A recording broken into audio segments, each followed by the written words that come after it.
Ondoren, zure telefono mugikorrean aplikazio berri bat instalatzen erakutsiko dizugu.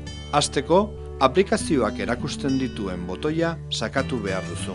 Ondoren, bilatu marketa 3 mahai gainetako batean. Kasu honetan, bigarrenean dagoela ikusiko dugu. Aurkitzen duzunean, sakatu gainean.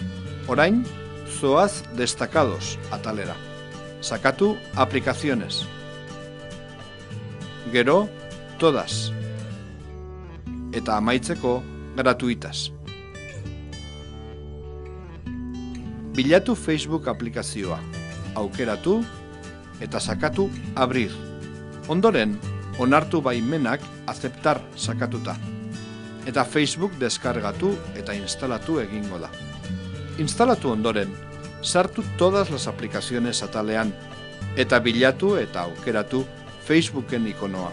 Gero, sartu erabiltzaile izena eta pasahitza eta sakatu entrar. Hemendik aurrera, prest duzu telefono mugikor berriko Facebook profila. Beste aplikazioren bat instalatu nahi baduzu, prozesu berari jarraitu behar diozu.